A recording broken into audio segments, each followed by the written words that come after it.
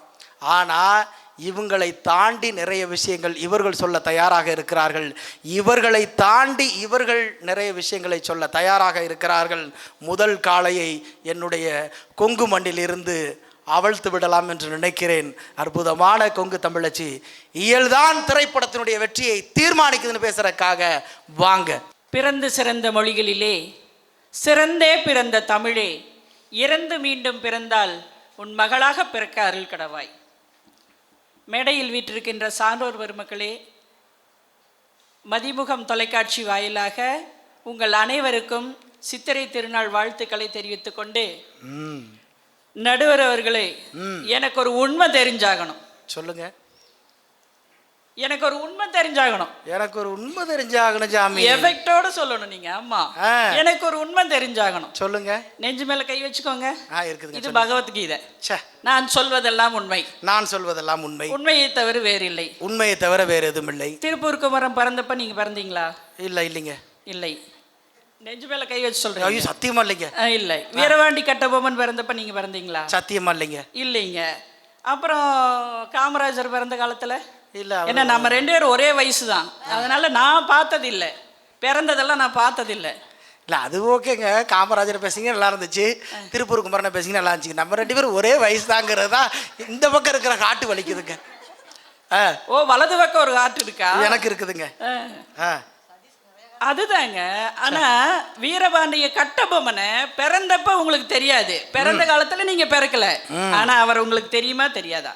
தெரியுங்க. தெரியும். திருப்பூர் குமரனை தெரியுமா தெரியாதா? சத்தியமா தெரியுங்க. வாஞ்சிநாதனை தெரியுமா தெரியாதா? நிச்சயமா தெரியுங்க. எப்படி தெரியும்? நீங்க தான் அவங்க பிறக்கிறப்பவே பிறக்கலையே, எப்படி தெரியும்? நாங்கள் படிக்கும்போது இருந்த ஆசிரியர்கள்லாம் இவங்களெல்லாம் படிக்க சொன்னாங்க. படிக்க சொன்னால் இப்போ ஒருத்தர் படிக்க சொல்கிறாங்கன்னு வச்சுக்கோங்க. தமிழரசி இங்கே நின்றுட்டு கோயம்புத்தூரில் இவங்க கிட்ட தமிழரசி கோயம்புத்தூர்லேருந்து வருவாங்க, கூட்டிகிட்டு வாங்கன்னா அட்லீஸ்ட் ஒரு மஞ்சள் கலர் சுடிதாராவது போட்டிருந்தா தான் போய் கையை பிடிச்சி படக்குன்னு இழுத்துட்டு வரலாம். இல்லை அப்படிலாம் கையை பிடிச்சலாம் இழுத்துட்டு வர முடியாது. பஸ் ஸ்டாண்டில் யார் அடி வாங்குறது? நீங்கள் ஃபீல் பண்ணி பேசுனீங்கன்னா கையை பிடிச்சி இழுத்துட்டு வந்துடலாம் கடகடன்னு. ஓ அப்படி. ஒரு ஃபீல் வேணும். ஒரு ஃபீல் வேணும். ஃபீல் வேணும். அதுதாங்க. அதுதாங்க ஃபீலுங்க. ஃபீல் பண்ணணுமா? எதையும் ஃபீல் பண்ணாம பண்ணக்கூடாது. நீங்க பாட்டு பண்ணீங்கல்ல? ஆமாங்க. எப்படி பாடுனீங்க? அப்ப நான் எப்படி ஃபீல் பண்ண தெரியுமா? அப்புறம் ஒரு லவ்னா அலைகள் ஓய்வதில்லை படம் பார்த்துருக்குறோம். அந்த ராதாவும் கார்த்திக்கும் அந்த கையை மரத்தில் வச்சுக்கிட்டு இப்படி இப்படி நகர்த்து வருங்க பாருங்க. அந்த விரல்ல இங்கிருந்து இப்படி ஒரு விரல் வரும். ஃபீல் பண்ணுங்க நடுவர் அவர்கள். இப்படி ஒரு விரல் வரும், இப்படி ஒரு விரல் வரும். அது டச் பண்ணணும் பாருங்களேன். அதை யாரு சொல்லி கொடுத்தா? உங்க பாட்டா? இல்ல அந்த வரி உங்களுக்கு அந்த இயக்குனர் சொல்லி கொடுத்தாரு. அதுக்கு பின்னாடி இசைஞானி பெரிய விஷயத்தை அங்க வச்சிருக்காங்க. நீங்க என்னதான் இசைய போடுங்க, இந்த விரல் கூட இப்படின்னு முடிச்சா எப்படி இருக்கும்? சொல்லி கொடுத்த ஃபீல்ல போனா எப்படி இருக்கும்? அது கொஞ்சம் முள்ளு இருக்க மரமா இருக்கும், மெல்ல மெல்ல போயிருப்பாங்க. அடுத்து முள்ளு கிழிச்சிருச்சுன்னா அப்படியே நிறுத்திக்கலாம், இல்லைன்னா கொஞ்சம் தள்ளிக்கிட்டே போகலான்னு. இல்ல அங்கெல்லாம் முள்ளு செதுக்கி தானே போட்டிருப்போம் நாங்க. ஆ, அந்த ஃபீலை கொண்டு வருதா இல்லையா? எழுதுறதுக்கு வசனம் இல்லைங்கிறதுனால 5 நிமிஷத்துல மரத்துல கை தேய்க்கிறதே சீனா வச்சிருக்காங்க. காதல் கோட்டைன்னு ஒரு படம். ஆ. எங்கேயோ ஒரு காதலி, எங்கேயோ ஒரு காதலன், அவளோட பேரை கூட அப்படியே சொட்டர்ல தைச்சு போட்டுடனே கண்டுபிடிச்சிக்கிற அளவுக்கு அந்த காதலனோட காதல் வந்து இருக்குதுன்னா என்ன காதல், என்ன காதல். நீங்க என்ன வேணாலும் நீங்க பாட்டு எழுதுங்க, எவ்வளவு வேணாலும் பாட்டு எழுதுங்க, அந்த ஃபீலிங் இருக்கு இல்லையா, உணர்வுகளை வெளிப்படுத்துவது, அது தாக்கத்தை ஏற்படுத்தணும். நம்ம கண்ணால பார்க்குற விஷயம் எப்போ தாக்கத்தை ஏற்படுத்துது அதுதான். பாட்டு இன்னைக்கு ஒரு பாட்டு வரும் சரிங்களா, நாளைக்கு ஒரு பாட்டாக மாறி போயிடும். நீங்கள் வீரபாண்டிய கட்டபாண்டி சொல்லும்போது சொன்னீங்க இல்லையா, இன்னைக்கும் நம்ம போய் போராடணுங்கிற குணத்தை ஏன் கொடுக்கணும் வரி, எதுக்கு கொடுக்கணும் வரி சொன்னீங்களா? என் குல பெண்களுக்கு மஞ்சள் அரைத்து பணிவிடை செய்தாயா, மாமனா மச்சானா மானங்கெட்டவனே சொல்லும் போதே எதிரிங்கிறத எவ்வளோ ஒரு இதா சொல்லியிருக்காங்க. நிச்சயமா அந்த வார்த்தைகளாலேயே துடிதுடிச்சு போகணுங்க. நடுவர் அவர்களே, ஒரு 2-3 படத்தை மட்டும் சொல்லி நான் நிறைவு செஞ்சுக்கிறேன். 2-3 படமா? ஆமா. அப்போ ஒரு படம் 2.5 மணி நேரம், 3 படம் 7.5 மணி நேரமா? வசனமெல்லாம் நான் சொல்லல. வசனம் சொன்னா கண்டிப்பா இன்னைக்கு நாள் முழுக்க வேணும். பொன்னியின் செல்வன் ஒரு படம் கொண்டு வந்தீங்க இல்லையா, அதுல பாடல்கள் மட்டும்தான் உங்க மனசுல நின்னுதா? முதல் பாகம் விட்டு 2ஆம் பாகத்துக்கும் நாம் ஏன் சென்றோம்? நம் வரலாற்றை பதிவு செய்தது பொன்னியின் செல்வன் இல்லைங்களா? ஆனா அந்த எங்க மனசுல தானே, எங்க மனசுல நின்னது திரிசாவோட முகம் தாங்க. ஆமா. அட என்னங்க, இப்படி ஒரு குந்தவை இருந்ததை நம்ம பார்க்காம விட்டுட்டோமே, அந்த காலத்துல பிறக்காம விட்டுட்டோமேங்கிற பார்க்காம விட்டுட்டோமே. நடுவர் அவர்களே, அவ மூஞ்சி கழுவிட்டு வந்ததுக்கு அப்புறம் நம்ம பார்த்து ரசிக்கணுங்கிறத என்னோட ஆசை. அது நம்ம 5 பேர் மூஞ்சி கழுவினாலுமே பார்க்க முடியாது, அது வேற விஷயம். பட்டிமன்றத்துக்கே இத்தனை மேக்கப் தேவைப்படுதுன்னா பல கோடி ரூபாய் எடுக்கிற படத்துக்கு தேவைப்படும். அப்புறம் அந்த திரிசாவை பார்த்து நம்ம எதுக்கு மயங்கணும்? போட்டு இருக்கிற திரிசாவுக்கு நம்ம மேக்கப் போட்டு பார்ப்போமே. செம்மின்னு ஒரு படம் வந்துச்சுங்க. மலைவாழ் மக்கள் எப்படி கஷ்டப்படுறாங்க, அவங்க எப்படி முன்னேறணுங்கிறத எழுத்துக்களால், வார்த்தைகளால், வசனங்களால் அந்த செம்மி படத்தில் கொண்டு வந்து வச்சாங்க. 1000 பாடல்கள் இருந்தாலும், பாடல் முழுக்க இருந்தால் மட்டும் கதை இருக்காதுங்க. நம்ம 100 படங்கள் பார்த்துட்டு வந்தாலும் வெளியில் வந்தோடனே படம் எப்படின்னா அருமைப்பா, இந்த படத்தில் இதுதான்ப்பா சொல்லியிருக்கிறாங்க, இந்த கருத்தை அசுரனுங்கிற படத்தில் தீண்டாமையை பற்றி எவ்வளோ அழகாக சொல்லியிருக்காங்க. அது வார்த்தைகளால், வரிகளால் நம் நெஞ்சுக்குள் தாக்கத்தை ஏற்படுகிறது. அதே மாதிரி அயனிங்கிற ஒரு படம், பெண்கள் ஒரு எல்லைக்கு மேலே, கிராமத்தில் இருக்கிற பெண்கள், அதுவும் சில குறிப்பிட்ட சமுதாயத்தில் இருக்கிறவங்க வெளியவே வர முடியாதுங்கிறத வெளியே கொண்டு வந்து காட்டினாங்க பாருங்க. வாத்திங்கிற படத்தில் படிப்புங்கிறது எவ்வளவு முக்கியம், ஒரு ஆசிரியர் நினைத்தால் மாணவர்களை எப்படி உருவாக்கலாம் அப்படிங்கிறது வெறும் 2 பேர் டூயட்லியாமா இருந்தது. ஒரு தல காதல சொன்ன தருதல மனசுக்குள் வந்த, ஒரு தல காதல சொன்ன இந்த தருதல மனசுக்குள் வந்த, காதலிக்க கைடு இல்ல சொல்லி தர ராசாதி. இதுதான் எங்க மனசுல நிக்குது வாத்தி படத்துல. உங்க மனசுல அதுதான் நினைக்குது. வெளியில மைக் வச்சு கேட்டோன்னே நீங்களே தான் விளக்கம் சொல்லியிருந்தீங்க. அப்படியா? விமர்சனம் கேட்டாங்க. தியேட்டர்ல இருந்து படம் பார்த்துட்டு முதல் ஷோ பார்த்தது நம்ம நடுவர் தான். ஷோ பார்த்துட்டு முன்னால மைக் வச்சு கேட்குறேங்க படம் எப்படிங்க, வாத்தியார்னா இப்படி இருக்கணுங்கிறதுக்கு உதாரணம் இந்த படம் தான் ஏன்னு சொன்னீங்களோ ஒழிய வா வா வாத்தின்னு யாரையும் கூப்பிடலையே நீங்க. பாடல்கள் என்பது காலத்திற்கு காலம், காலத்திற்கு காலம் மாறுபடக்கூடியது. இயல் என்பது கல்மேல் எழுத்து, இயல் என்பது கல்மேல் எழுத்து. ஒரு விஷயத்தை பதிவு செஞ்சிட்டமாக்கு ஒரு சமுதாயத்தை மாற்றக்கூடியது. மகாபாரதம் ஆகட்டும், சிலப்பதிகாரம் ஆகட்டும், கண்ணகியாகட்டும், கோவலன் ஆகட்டும், கண் முன்னால் கொண்டு வந்து நிறுத்தக்கூடியது இயல்தான் என்று கூறி, மீண்டும் வாய்ப்பளித்தால் மீண்டும் வருவேன் என்று கூறி ஒரு சினிமாவை முன்னிறுத்தி வருவதை, இசையை காட்டிலும் இசை ஊறுகா மாதிரிங்க. வேணும்னா வேணும், ஊறுகாய் இல்லாட்டி இருந்தாலும் தயிர் சோறை, மோர் சோறை கரைச்சி குடிச்சிட்டு போயிட்டே இருக்கலாம். ஆனால் மோர் சாதத்துக்கு சாப்பாடு மோர் இல்லாமல் கண்டிப்பாக வயிறு நிறையாது. நம்மளுடைய மனசும் வயிறும் நிறையணும்னா எப்படி ஒரு மோர் சாதம் போதுமோ, தேவைப்பட்டால் ஊறுகாய் எடுத்துக்கலாம், இல்லைன்னா வேண்டாம். நம்ம பாடல்கள் காலத்துக்கு காலம் மாறுபடக்கூடியது. ஆனால் இயல் என்பது, வரிகள் என்பது, வார்த்தைகள் என்பது கல்மேல் பதித்த சொற்கள். எனவே திரைப்படத்தை தலை நிமிரச் செய்வது இயலே என்று கூறி வாய்ப்புக்கு நன்றி கூறி வருகிறேன். நன்றி, வணக்கம். நல்ல ஒரு அற்புதமான இயல் என்பதற்கு இதை விட விளக்கம் உலகத்தில் யாருமே சொல்ல முடியாது அப்படிங்கிற மாதிரி ரொம்ப அழகாக சொல்லியிருக்காங்க. அவங்க சொல்லும்போது சொன்னாங்கல்ல, உங்களுடைய பாடலுங்கிறது இலையில் ஓரமாக வைக்கிற ஊறுகாய் மாதிரி. ஒரு சில ஹோட்டலுக்கு போனீங்கன்னா ஊறுகாயை அவ்வளவு பர்ஃபெக்டாக கொண்டாந்து வைப்பாங்க. ஒரு சில ஹோட்டலுக்கு போனீங்கன்னா ஊறுகாயை வச்ச 2 நிமிஷத்தில் தண்ணியும் அதே இடத்துல வச்சு தண்ணியும் ஊறுகாயும் மறந்துட்டு இருக்கும். அப்போது எது கடமைக்கு செய்வதாக கடமைக்கு சொல்வதாக சொல்லவில்லை, ஒரு ஆதங்கம். இப்படி திரைப்படம் அழிகிறதே, கண்முன்னே சமூகம் அழிவதற்கு காரணமாக இருக்குதே அப்படின்னு பேசிட்டு உட்காந்துருக்காங்க. ஆனால் இயல் அப்படின்னா ஒரு அற்புதமான இயக்குனரை சொல்லாமல் அந்த இயலை சொல்ல முடியாது. விசு ரொம்ப சிக்கனமானவருங்க. நல்லா நீட்டாக போவார். ஒரு பெரிய வாடகை வீட்டை பிடிப்பார். 10 பேர் அந்த வீட்டுக்குள்ளே கொண்டு போய் தள்ளுவார். அந்த 10 பேரும் தெற்க போவாங்க, வடக்க போவாங்க, ஒரு பாட்டு பாடுவாங்க, திடீர்னு ஆடுவாங்க, அவ்வளோதான் முடிஞ்சு போச்சு. படத்தோட செலவே 25,000 தான் இருக்குன்னு நினைக்கிறேன். ஆனால் 2.5 கோடி வருமானம் வரும் அப்போவே. அவ்வளவு சிக்கனமானவர்.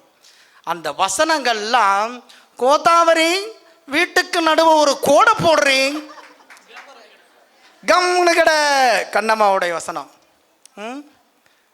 உன்னை கஷ்டப்பட்டு வளர்த்து உனக்காக கரண்டில் அடிபட்டப்போ 4 சொட்டு ரத்தம் கொடுத்த இந்த அம்மையப்ப முதலியார உனக்கு தெரியல அப்படின்னு கேட்டால் அந்த திரைப்படம், அந்த வீடு, அந்த எக்கோ அப்படியே பயங்கரமாக இருக்கும். அவ்வளோ ஒரு சிக்கனமான வசனத்தையும் சிக்கனமாக வச்சுருப்பார், காட்சியவும் சிக்கனமாக வச்சுருப்பார். அந்த விசுவோட மனைவி கட்டியிருக்க சேலை எனக்கு தெரிஞ்சு அன்னைக்கு விலைக்கு ஒரு 45 ரூபா தான் இருக்கும்னு நினைக்கிறேன். ஆனால் வெற்றியை தந்தது. அந்த மனுஷன் இசையில் கூட சிக்கனம் வச்சுருவார். எப்படின்னா எஸ்பி பாலசுப்ரமணிய சாரை கூப்பிட்டு 7 நிமிஷம் பாட சொல்லிவிட்டு அந்த 7 நிமிஷம் பாட்டை கட் பண்ணி 7 இடங்களில் வச்சுருவார். போ, எனக்கு எதுக்கு படத்துக்கு 5 பாட்டு, ஒரே பாட்டு 7 இடத்துல வரும். அந்த பையன் வருத்தப்படும் போதும் சம்சார மின்சாரத்தில் அதே பாட்டு, அந்த பொண்ணு வருத்தப்படும் போதும் அதே பாட்டு, அவர் வருத்தப்படும் போதும் அதே பாட்டு. ஆனால் ஒரு பெண்ணின் கண்ணியத்தை அழகாக சொல்லியிருப்பார் அந்த இடத்துல. ஒரு பெண் கணவன் போட்ட கோட்டை தாண்டக்கூடாதுங்கிறக்காக கட்டுப்பாடோடு இருக்கிற நேரத்தில் ஒரு பாட்டை வைப்பார். காலில் ஒரு முள்ளு பட்டா கண்ணு கலங்குது, கண்ணில் ஒரு தூசு பட்டா கைதான் ஓடுது, சேவல் அன்று கோடு கிழிச்சு வேலி போட்டது, வேலி தாண்டி கோழி போக வேலை வந்தது, ஆபத்துக்கு பாவம் இல்லை, அக்கம் பக்கம் யாரும் இல்லை, பாசத்துக்கு பஞ்சம் இல்லை, மீறுவது குத்தம் இல்லை, பாசத்துக்கு ரெக்க முளைச்சு பறந்து போகுது தன்னால, சம்சாரம் அது மின்சாரம், சம்சாரம் அது மின்சாரம். எப்படி இருக்கு? இப்படி தாங்க இருக்கும். என்னதான் விசுவினுடைய திரைப்படத்தில் அவ்வளவு ஒரு ஆழமான காட்சி வைத்தாலும் நீங்க சொல்ற மாதிரி மனோகரா வசனம், புருஷோத்தமரே புரட்டுக்காரின் உருட்டு மிழியால் உலகை காண்பவரே, மானம் ஒன்றே நல்வாழ்வென கொண்டு வாழ்ந்து வந்த பரம்பரையில் மாசாக வந்தவரே, மயிலுக்கும் மந்திக்கும் வித்தியாசம் தெரியாத மதிவானரே, குளிர் நிலவை கொல்லிக்கட்டை என கூறிய குருடரே, என் தாய் அன்பின் பிறப்பிடம், அரணின் இருப்பிடம், தருணை வடிவம், கற்பின் திருவுருவம், மாசற்ற மாணிக்க மாற்று குறையாத தங்கம், அப்படிப்பட்ட அவர்களை அவதூறு கூறிய உமது அங்கங்களை பிளந்தறிவேன், துணிவிருந்தால் தோளில் வலுவிருந்தால் எடுத்துக்கொள்ளும் உமது வாளை தடுத்துக்கொள்ளும் உமது சாவை அப்படின்னு மனோகர வசனம் கேட்டால் தூங்கிடுவாங்க. இடையில கொஞ்சம் இசை இருக்கணும், அதுதான் எங்களுக்கு. நீங்க வார்த்தை என்ன வேணாலும் எழுதுங்க, கட்டுனா அவளை கட்டணுண்டா, மஜா கட்டுனா அவளை கட்டணுண்டா, இல்ல கட்டுனவன் கால தொட்டு கும்பிடணுண்டா, கட்டுனவன் கால தொட்டு கும்பிடணுண்டா. பாருங்க, மனோகர வசனம் பேசும்போது யாருக்கும் பல்லு இருக்கா இல்லையான்னு சந்தேகம் இருந்துச்சு. இப்போ இந்த பாட்டை பாடணும் எல்லாத்துக்கும் பல்லு நல்லா இருக்குன்னு தெரியுது. அந்த பாட்டு எங்களுக்கு வலிமை சேர்க்குன்னு பேசுறதுக்காக, திரைப்படத்தினுடைய வெற்றியை தீர்மானிப்பது எங்களுடைய இசைதாங்க அப்படின்னு பேசுறதுக்காக ஈரோட்டில் இருந்து சித்தோடை வளர்மதி வாங்க. தமிழே, யுத்தத்தில் வாளிலிருந்து பிறப்பாய், இரத்தத்தில் தூய்மையாக இருப்பாய், முத்தத்தில் தாய்மையாக சிறப்பாய், மொத்தத்தில் முத்தமிழாய் சிரிப்பாய். உன் நடிக்கு வளர்மதியின் பிறை வணக்கம். உட்கார்ந்திருப்போர் அனைவருக்கும் என் நிறை வணக்கம். அப்படி இருக்கணுங்க. மதிமுகம் தொலைக்காட்சியின் வாயிலாக அனைவருக்கும் சித்திரை புத்தாண்டு வாழ்த்துக்களை தெரிவித்துக் கொண்டு, பத்மவாணி கல்லூரியிலே குழுமி இருக்கக்கூடிய அத்தனை நல்லுள்ளங்களையும் வரவேற்பதில் பெருமகிழ்ச்சி அடைகிறேன். நடுவர் அவர்களே, எப்படிப்பட்ட பெண்கள் இருக்கக்கூடிய கல்லூரியில பேசிட்டு இருக்கோம் தெரியுங்களா? எதிர்த்து நிற்பது யமனாக என்றாலும் எதிர்த்து நிற்பது எமனாக இருந்தாலும் நிமிர்ந்து நிற்பது பெண்கள் இனமடா என்று சொல்லக்கூடிய ஒரு பெண் இனத்து முன்னாடி நாங்க இசையேன்னு பேச கம்பீரமா வந்து நிக்கிறோமே, இங்க வந்து குறை சொல்லலாமா? காங்கேயம் காளைக்கு திமிழ் அழகுங்க, காங்கேயம் காளைக்கு திமிழ் அழகு, எங்க பத்மவாணி கல்லூரி பெண் பிள்ளைகளுக்கு திறமையே அழகு என்று ரசித்துக் கொண்டிருக்கிறார்கள் சொன்னா எதுக்காக கூடியிருக்கிற கூட்டம் இது? உங்களுடைய பேச்சுக்கு அந்த தமிழே அழகுங்க. ஆஹா, எங்களுடைய இசையை கேட்பதற்காக கூடியிருக்கிற பெண்கள் கூட்டம் முன்னாடி நாம பேசிட்டு இருக்கிறோமா இல்லையா? நல்லா நிமிர்ந்து உட்காருங்க. உங்களை பத்தி ஒரு 4 வரி கவிதை சொல்லுங்க. புகழின் பின்னால் நீ போனால் பொய்மான், புகழின் பின்னால் நீ போனால் பொய்மான், உன் பின்னால் புகழ் வந்தால் நிஜமான், அப்போதுதான் நீ அதற்கு எஜமான் என்று சொன்ன கவிதை வரிகளுக்கு ஏற்ப நிஜமானாகவும் எஜமானாகவும் வீட்டிற்கக்கூடிய எங்களுடைய கருப்பு வைரம் நடுவர் பெருந்தகை அவர்களே, நல்லா ஒரு தடவை கைத்தல் கொடுத்துருங்க. 5000 ரூபாய் கூகுள் பே பண்ணிட்டேன் பாருங்க. வந்துருச்சு. எது எப்படி தெரியுமா எங்களுக்கு கேட்டுச்சு? போன்ல இருந்து டொயின் ஒரு இசை சத்தம் வந்து எங்கள் காதை வந்து அடைந்தது என்று தெரிவித்துக் கொண்டு எதிரணியிலிருந்து வந்து தமிழரசி அக்கா பேசும்போது எப்படி இருந்துச்சு தெரியுமா? கீழ இருந்து கேட்கிற எங்க அக்கா எல்லாம் பச்சை சேலை கட்டிருக்காங்கல்ல, நீங்க ஒரு டைலாக் சொன்னீங்கல்ல, அம்மையப்பனை தெரியாம போயிடுச்சுல்ல அப்படின்னு சொன்ன போது அந்த அக்கா சொல்றாங்க, தெரியாது நீ பேசுன்னு சொல்றாங்க. நிஜமானுமே சொல்றாங்க. அப்படியா? எதிரணி பேசுனது எப்படி தெரியுமா இருந்துச்சு? நல்லா இருந்துச்சுன்னா கை தட்டுங்க. சொல்லி முடிச்சவனே எதிரணி பேசின பேச்சு சுத்திர பூமியிலிருந்து சுத்தாத வானத்துக்கு போய் சுத்தாத வானத்திலிருந்து சுத்திர பூமியை பார்த்தா சுத்தாத வானம் கூட சுத்திர பூமி மாதிரி சும்மா கிருகிருன்னு சுத்தமா. ஏதாவது சுத்துச்சா? சாரி, ஏதாவது புரிஞ்சுச்சு? இத கேட்டோனே எந்திரன் படத்துல வர மாதிரி எங்களுக்கு தலையெல்லாம் சுத்துதுமா. எதிரணி பேசின பேச்சும் அப்படிதாங்க, ஒரே தலை சுத்தல் வந்துருச்சுங்க. திரைப்படத்தின் வெற்றிக்கு துணை நிற்பது இசையை தான் நாங்க பேசுறோம். நடுவர்களே, முத்தமிழ்ல தமிழ்ல பிரிச்சாங்க. இயற்றமிழ், இசைத்தமிழ், நாடகத்தமிழ், 3 தமிழ் இருக்கு இல்லையா? இந்த இயற்றமிழும் நாடகத்தமிழும் மக்கள் மனதில் கொண்டு போய் நிலைநிறுத்த வேண்டும் என்றால் இசைத்தமிழ் என்பது இருந்தால் மட்டும்தான் மக்கள் மனதில் நிரந்தர சிம்மாசனம் போட்டு இயல்பாக உட்கார முடியும் என்று சொன்னா இசைக்கு மயங்காத உயிர்கள் இல்லைங்க. இசைக்கு மயங்காத உயிர்கள் இல்ல, இசைக்கு மயங்கலினா அவன் மனிதனே இல்லைங்கிற மாதிரி தாங்க இன்னைக்கு இருக்கு. அப்ப நீங்க சொல்ல வர்றது இவங்க 2 பேரும் மனிதர்களே இல்ல. நான் சொல்லல, அது நடுவர் தான் சொல்றீங்க என்பதை தெரிவித்துக் கொண்டு நடுவர் அவர்களே, செவிகளின் வழியே மனதில் ஊடுருவி அனைத்து கவலைகளையும் மறக்க செய்வது இசை என்னும் மருந்து என்பதை தயவு செய்து மறந்து விடக்கூடாது நடுவர் அவர்களே. அதான் ஒரு கவிஞன் எழுதினான், இசை இல்லாத வாழ்க்கை எப்படி இருக்கும் தெரியுமா? இசை இல்லாத வாழ்க்கை ஒரு பாலை வனத்தின் நடுவே பயணம் செய்வதை போல மிக மோசமாக இருக்கும் என்று பதிவு செய்கிறான். என்று சொன்னா இசை இல்லைன்னா வாழ்க்கை இல்லை. நாம இங்க பத்மவாணி காலேஜ்ல கூடியிருக்கோம். நம்ம பெண் பிள்ளைகள்லாம் இருக்காங்க. எதுல இருந்து இசைய ஆரம்பிக்கலான்னு யோசிச்ச போது காதல்ல இருந்தே இசைய ஆரம்பிப்போமே. அப்படி முகத்துல புன்னகை. நீங்களுமா? உங்களுக்கும் புன்னகை அதிகமா இருக்குதே. நடுவர்களே, காதலும் வீரமும் தான் அங்க தமிழர்களுடைய அடையாளம். யுகபாரதி என்ற கவிஞன் காதலை பற்றி ஒரு அழகான ஒரு கவிதை எழுதினாங்க. ஓரம் கிழிந்த பாய் காரை பெயர்ந்த சுவர் ஒட்டடை படிந்த ஜன்னல் ஓசை எழுப்பும் மின் விசிறி களைந்த தலையணை கழுவாத பாத்திரம் என்றாலும் என் வீடு இனிது, ஏனெனில் எதிர் வீடு உனது. ஏன்னா என் வீட்டுல எதுவுமே இல்லையா, என் வீட்டுல சந்தோஷப்படுறதுக்கு எதுவுமே இல்லை. ஆனா எதிர்த்த வீட்டுல என் காதல் இருக்கிறாங்கிற சந்தோஷத்துல ஒண்ணுமே இல்லைனாலும் அது சந்தோஷம்னு காதலை பத்தி யுகபாரதி கவிதை எழுதினாள். என்றால் காதல் என்பது எப்படி இருக்கும் தெரியுங்களா? காயம் கூட ஆறும் வரைக்கும் தாங்க வலிக்கும், காயம் கூட ஆறும் வரைக்கும் தான் வலிக்கும், காதல் மட்டும் தான் சாகும் வரைக்கும் வலிக்கும் என்று சொன்னால் அந்த காதல் புனிதமானதுன்னு நாங்க இசையில எப்படி தெரியுமா கொடுத்தோம்? இப்ப காதலிக்கு ஒண்ணுன்னு வச்சுங்களேன், காதலிக்கு ஒண்ணுன்னா காதலன் துடிச்சு போயிடுவாங்க. எப்படி தெரியுமா துடிச்சு போவான்? அதை இசையோட கேட்கும் பொழுது மகிழ்ச்சி வரும் பாருங்க. உண்டான காயம் எங்கும் தன்னாலே மாறி போன மாயம் என்ன பொன்மானே பொன்மானே. என்ன காயமான போதும் என் மேனி தாங்கிக் கொள்ளும் முந்தன் மேனி தாங்காது செந்தேனே. எந்த காதல் என்னவென்று சொல்லாமல் ஏங்க ஏங்க அழுகை வந்தது. எந்த சோகம் உன்னை தாக்கும் என்றெண்ணும் போது வந்த அழுகை நின்றது. மனிதர் உணர்ந்து கொள்ள இது மனித காதல் அல்ல, அதையும் தாண்டி புனிதமானது. சிவகாமியே தாலாட்டும் சாமியே பாட்டாவே தெரியுமா? பாட்டாவே பாடிட்டியா?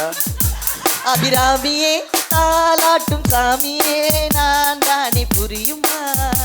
சுபலாலி லாலியே லாலி லாலியே சுபலாலி லாலியே லாலி லாலியே. இந்த மஞ்சு மோல் வாய்ஸ்ல வந்து இந்த பாட்டை கேட்காத இளம் தலைமுறையே இல்லைன்னு சொன்னா நல்லா அந்த பாடலுக்காக ஒரு கைத்தட்டல் கொடுங்க பாருங்க. பாருங்க நடுவுறவுல என்னங்க பிரச்சனை, எதிரணிக்கு என்ன பிரச்சனைன்னு எனக்கு தெரியல. நிறைய பிரச்சனைங்க. என்னமோ போங்க. நடுவுறவுல நான் காதல் திருமணம் பண்ணுனங்க. காதலிக்கும் போதெல்லாம் என் காலேஜ் வாசல்ல வந்து நின்று என்ன பார்த்து ஒரே கவிதையா தாங்க வடிப்பாங்க. அவ்வளவு காதல். கல்யாணம் ஆன புதுசுல என்ன பார்த்து வாடி போடி அவளே இவளே 1000 டீ போட்டு தாங்க கூப்பிட்டாங்க. இப்பெல்லாம் டீ போட்டுட்டு வந்து தான் கூப்பிடுறாரு. அப்ப அடி வழுகா வழுகுதுன்னு நினைக்கிறேன். வளரு பட்டிமன்றத்துக்கு நேராச்சுமா இந்த டீயை குடிச்சிட்டு கிளம்புமா அப்படின்னு பாசமா இருப்பாங்க. நடுவர்களே டெல்லி தமிழ் சங்கத்துக்கு நான் பேச போனேங்க. டெல்லி தமிழ் சங்கத்துக்கு பேச போனேன். என்ன ட்ரெயின் ஏத்தி விட்டுட்டு அவர் கதறி கதறி அழுதாரு பாருங்க. 3 நாளா உன்னை பார்க்க முடியாதுங்கிற வருத்தம். இப்ப ஏன் சிரிக்கிறீங்க? இல்ல அவரு டெல்லி எந்த நினைப்புல ஏத்தி விட்டாலும் எங்களுக்கு தெரியும். சைக்காலஜி படிச்சிருக்கிற நீ என்ன மைண்ட் வாய்ஸ்ல சிரிக்கிறேன்னு எனக்கு நல்லா தெரிஞ்சிச்சு. அக்கா பாரு, அக்கா இவ்வளவு அழகா இருக்க அப்படிலாம் சொல்லக்கூடாது, பாவம் இல்லை. சரி அழுக மாட்டேன் தெரியுமா? நீ இவ்வளோ கிண்டல் அடிச்சாலும் நான் அழுக மாட்டேன். ஏன் தெரியுமா? மேக்கப் கலைஞ்சிருமேங்கிற ஒரே காலத்துக்கு. நடுவர் அவர்களே உண்மையை ஒத்துக்கொண்டதால் இன்னொரு 5000 ரூபாய் ஜிபே செய்யப்படுகிறது. நடுவர் அவர்களே என்ன ட்ரெயின் ஏத்தி விட்டுட்டு அவர் கதறி கதறி அழுதாருங்க. இப்ப நட்பு இத்தனை நண்பர்கள் இருக்கிறாங்களா இல்லையா? நடுவர்களே உலகத்தை நீங்கள் ரசிக்க வேண்டும் சொன்னா, உலகத்தை நீங்கள் ரசிக்க வேண்டும் என்றால் காதலியோட இருக்கணும். உலகமே உங்களை ரசிக்கணும்னா நண்பர்களோட இருந்து பாருங்க, அந்த வாழ்க்கை அழகா இருக்கும்னு சொன்னாங்க. அதுதான் ஒரு கவிஞன் எழுதினான், கர்ணனை போல நண்பனை தேர்ந்தெடு. ஏன் தெரியுமா? கர்ணனை போல நண்பனை தேர்ந்தெடு, எதிர்த்து நிற்பது இறைவன் என்று தெரிந்த பிறகும் உனக்காக உயிரையே கொடுப்பான் என்று சொன்னால் அப்படிப்பட்ட நண்பனை தேர்ந்தெடுக்கணும்னு சொன்னாங்க. நடுவர்களே நமக்கு ஏதாவது பிரச்சனைன்னு வச்சுங்களேன், உறவுகள்கிட்ட போய் சொல்லக்கூடிய உள்ளங்களை விட, உறவுகள்கிட்ட போய் தன் கஷ்டத்தை சொல்லி அழுகிறவங்களை விட, தன்னுடைய நண்பன்கிட்ட போய் சொல்லி தன் கஷ்டத்தை சொல்லி அழுகக்கூடியவர்கள் தான் இந்த சமூகத்தில் அதிகம். ஏன் தெரியுங்களா?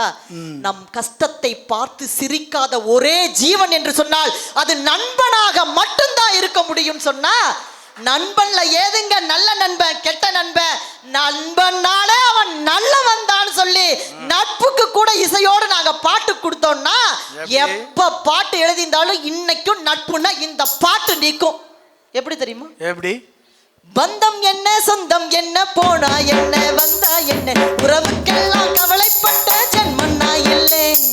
பாசம் வைக்க நேசம் வைக்க தோழன் கொண்டு வாழ வைக்க அவனை தவிர உறவுக்காரன் யாரும் இல்லை. உள்ள மட்டும் நானே என் உசுரக்கூட தானே, என் நண்பன் கேட்டா வாங்கி கண்டு சொல்லுவேன்.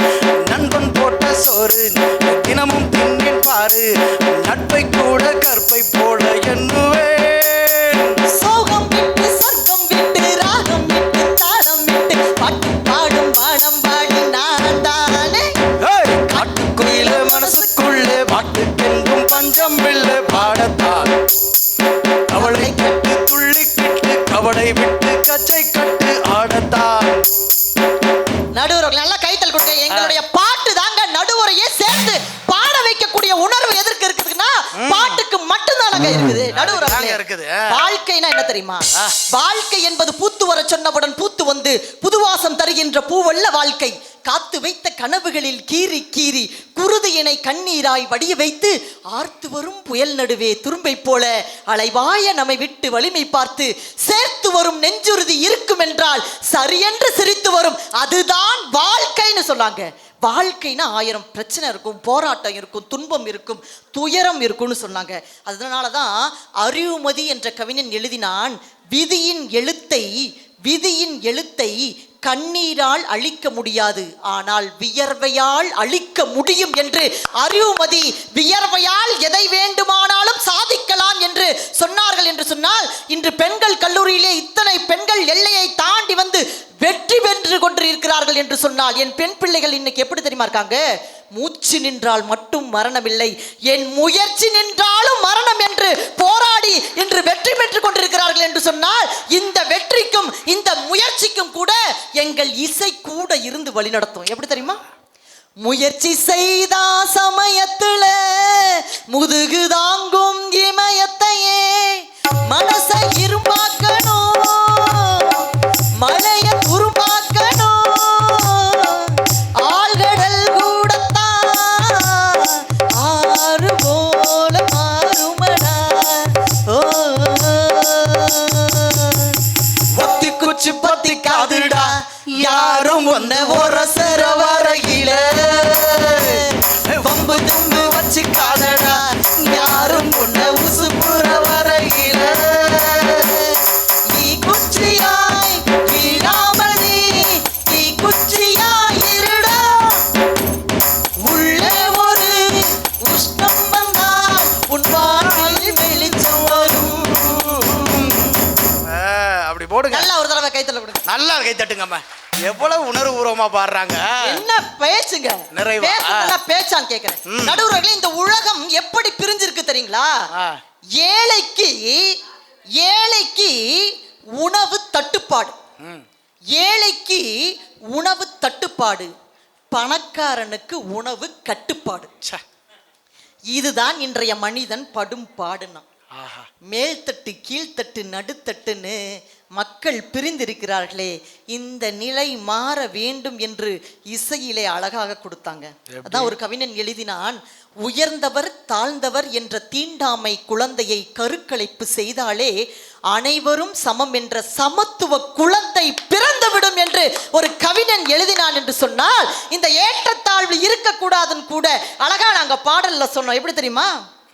வனத்தை எட்டி நிற்கும் உயர்ந்த மாளிகை யாரிங்கே கட்டி கொட்டு கொடுத்தது, வனத்தை எட்டி நிற்கும் உயர்ந்த மாளிகை யாரிங்கே கட்டி வந்து கொடுத்தது, ஊருக்கு பாடுபட்டு உழைத்த கூட்டமோ வீடின்றி வாசலின்றி தவிக்குது, எத்தனை காலம் இப்படி போகும் என்றொரு கேள்வி நாளை வரும், உள்ளவை எல்லாம் யாருக்கும் சொந்தம் என்றெங்கு மாறும் வேலை வரும், 1000 கைகள் கூடட்டும் ஆனதராகம் பாடட்டும், நாளைய காலம் நம்மோடு நிச்சயம் உண்டு போராடு, வானகமும் வையகமும் உங்கள் கைகளில் என்றாடு, புஞ்சை உண்டு நஞ்சை உண்டு பொங்கி வரும் கங்கை உண்டு, பஞ்சம் மட்டும் இன்னும் எங்கு மாறவில்லை, எங்க பாரதத்தின் சொத்து சண்டை தீரவில்லை, இது நாடா இல்ல வெறும் காடா,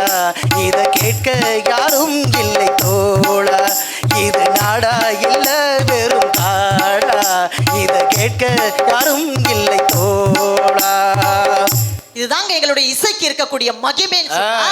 நடுவுல பள்ளிக்கூடத்திலிருந்து வேக வேகமா வீட்டுக்கு வந்த ஒரு சின்ன பையன் அம்மா காலை கட்டி பிடிச்சிட்டு, அம்மா இனிமேல் என்ன பள்ளிக்கூடம் போன்னு சொல்லாதீங்கம்மா, பள்ளிக்கூடம் போன்னு சொல்லாதீங்க, நான் பள்ளிக்கூடம் போக மாட்டேம்மா, நான் பள்ளிக்கூடம் போக மாட்டேம்மான்னா கட்டி பிடிச்சிட்டு கதறி அழுதாங்க. அம்மா சொன்னாங்க, ஏராசா போக மாட்டேங்கிற, ஏராசா பள்ளிக்கூடம் போக மாட்டேங்கிற, நீ தாண்டா ஸ்கூல் ஃபர்ஸ்ட், ஏண்டா போக மாட்டேங்கிற அப்படின்னு அம்மா தூக்கி எடுத்து முத்தம் கொடுத்து உச்சி முகர்ந்து கேட்டுக்கிட்டே சொன்னா, ஏன் போக மாட்டேங்கிறேன் அம்மாட்ட சொல்லுப்பான்னு சொன்னா. அந்த பையன் சொன்னான், அம்மா அம்மா என்னை எல்லாரும் நொண்டின்னு சொல்லிட்டாங்கம்மா, அம்மா என்ன நொண்டின்னு சொல்லிட்டாங்கம்மா, நான் பள்ளிக்கூடம் போக மாட்டேம்மா, பள்ளிக்கூடம் போக மாட்டேம்மான்னு அந்த கதறி அழுத போது அந்த பையனை தூக்கி வச்சுக்கிட்டு அந்த தாய் சொன்ன ஊரை அடிச்சு உலையில போட்டு மக்களை ஏமாத்தி சம்பாதிக்கிறான் பாரு, அவன் நொண்டி, அவன் ஊனம். நீ இந்த உலகத்தையே மாற்றக்கூடிய மாற்று திறனாளி என்கின்ற தன்னம்பிக்கையை அந்த தாய் தன் குழந்தைக்கு விதைத்தாள் என்று சொன்னால், அந்த ஊனமான பிள்ளைக்கு கூட தன்மானத்தோட வாழ பாட்டு போட்டது எங்கள் இசை உலகம் என்று சொன்னால் அதை மறுக்க முடியுமா? எப்படி கொடுத்தோம் தெரியுங்களா? உங்களுடைய கைத்தட்டலோட எல்லாரும் சேர்ந்து கைத்தட்டுங்க. ஊன ஊன ஊன இங்கே ஊன யாருங்க, ஊன ஊன ஊன இங்கே ஊன யாருங்க, உடம்பில் உள்ள குறைகள் எல்லாம் ஊன இல்லைங்க, உள்ளோ நல்லா இருந்தா ஊனம் ஒரு குறையில, உள்ளோ ஊனப்பட்டா உடம்பிருந்தும் பயனில்லை, ரெண்டு காலும் உள்ளவனோ கெடுக்கிறான், சிலர் மொத்த காலில் நல்ல வழி நடக்கிறான், கஞ்ச பையன் எல்லோருமே கையிருந்தும் ஊனம், இத கண்டிருக்கோம் நாமும், இங்க யார பார்த்து ஊனம்னு சொல்றீங்க, கடன் கொடுத்தவன் எதிர வந்தா கடன் பட்டவன் ஊமை, இத கண்டிருக்கோம் நாமும், இங்க யார பார்த்து ஊமைன்னு சொல்றீங்க, காட்சி இங்கே நல்லாலே கண்ணு கூட வேண்டாங்க, வாய்மை நெஞ்சில் இருக்கையில வாயு கூட வேண்டாங்க, ஊனம் என்னடா ஊனம், அட ஞானம் தானே வேணும், அந்த ஞானம் வர வேணும்னா மனசு மாற வேணும் என்று வார்த்தைகளால் தன்னம்பிக்கையை கொட்டி கொடுத்ததுன்னா எங்களுடைய இசை என்பதை நீங்கள் மறந்துடவே முடியாதுங்க. நடுவர் அவர்களே, காலம் கடந்தும் வசனங்கள் எல்லாம் மறந்து போயிடும், காட்சிகள் மறந்து போயிடும், படம் பேரு கூட மறந்து போயிடும். ஆனால் ஒரு மனிதனின் மனதில் காலம் கடந்து கூட நிற்கக்கூடிய ஒரே இயல், ஒரே தமிழ் எதுன்னா அது இசை தமிழ் என்கின்ற காரணத்தினால் திரைப்படங்களினுடைய வெற்றிக்கு இன்றைக்கு மட்டுமல்ல என்றைக்கு திரைப்படம் வந்தாலும் இசைதான் முந்தி நின்று வெற்றியை தீர்மானிக்கும் என்று சொல்லி நீங்கள் சுமக்கின்ற நம்பிக்கை நீங்கள் கீழே விழும்போது உங்களை சுமக்கும் என்று நம்புங்கள். வாழ்க்கை வெற்றியின் மடியில் தவழும் என்று சொல்லி நல்ல வாய்ப்புக்கு நன்றி கூறி விடைபெறுகிறேன். நன்றி, வணக்கம். உண்மையிலேயே ஒரு அழகான பூக்களை கண்டால் நமக்கு வேர்க்கும், அழகான பூக்களை கண்டால் நமக்கு வேர்க்கும். ஆனால் அந்த பூக்களே மேடைக்கு வந்து வேர்ப்பதை பார்க்கும்போது என் நெஞ்சுக்குள் லேசாக வலிக்கும். ஆகா, அருமை. என்னன்னா நல்ல நட்புகளை பற்றி சொல்லியிருக்காங்க, அதுவும் பாட்டோட சொல்கிறதுங்கிறது எவ்வளோ ஒரு விஷயம். அந்த மம்முட்டி ரஜினிகாந்தும் திரைப்படத்தில் ஒரு பெரிய காட்சியாக நின்னா கூட பின்னாடி இருந்த இசை தான் அந்த திரைப்படத்தை தூக்கி விட்டுருக்கு அப்படின்னு சொல்கிறாங்க. அதை ஒப்பிட்டாங்க பாருங்க, கர்ணனும் துரியோதனங்கிற கெட்டவன்ட்ட கர்ணனுங்கிற எப்படி ஒரு மகாபெரிய கதாநாயகன் இருந்தானோ அந்த திரைப்படத்தினுடைய வெளிப்பாடு தான் தளபதிங்கிற திரைப்படம். மம்முட்டி ஒரு முதல்ல வில்லனாக இருப்பார், அங்கே அவர்கிட்ட வேலைக்கு ரஜினிகாந்த் போவார். இதுதான் அதன் பிறகு மம்முட்டிக்கு ஏதாவது ஒன்றுனா உயிரையே கொடுக்கக்கூடிய அந்த கர்ணனாக, செஞ்சோற்று கடன் தீர்க்க சேராத இடம் சேர்ந்து வஞ்சத்தில் வீழ்ந்தாயடா கண்ணா, வருவதை எதிர்கொள்ளடா அப்படின்னு ஒரு நட்பை கொடுத்துருக்காங்க. அப்படின்னா முதல்ல பேசும்போது இசைஞானி இளையராஜாவை எப்படி தூக்கி வச்சோமோ அதை விட இந்த தமிழக இசையை இந்திய உலகத்திற்கே கொண்டு போய் சேர்த்த ஒரு மாபெரும் இசை மேதை. 6.5 கோடி பேர்களில் ஒருவன் அடிய தமிழன், நான் உங்கள் தமிழன். அப்படிப்பட்ட அந்த இசை புயல் ஏஆர் ரகுமான் தமிழ்நாட்டில் இப்படி ஒரு இசை இருக்கு என்பதை உலகத்திற்கு கொண்டு போய் பறைசாற்றிய ஒரு மன்னன்னு சொன்னா அவள்லாம் இருக்கிறதுனால தான் இன்னைக்கும் திரைப்படத்தினுடைய வெற்றியை தீர்மானிப்பது இசைன்னு வலுவாக சொல்லிட்டு போயிருக்காங்க.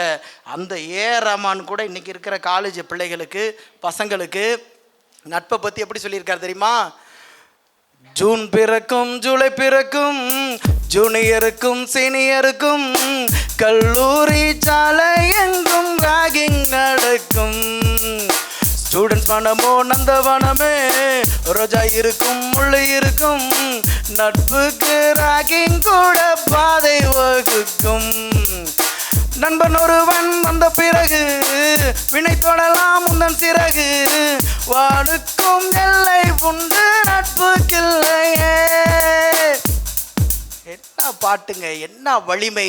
ஒரு திரைப்படத்தினுடைய வெற்றியை தீர்மானிப்பதுன்னு வேர்க்க பூக்க பேசி இருக்கக்கூடிய வளர்மதி பேச்சுக்கு கருத்து இருந்தால் வந்து சொல்லுங்க. வாங்க, ஈரோடு சவிதா ஏற்றி வைத்த தீபங்களாய் வீற்றிருக்கும் ஆன்றோர்களுக்கும் சான்றோர்களுக்கும் வணக்கங்கள்.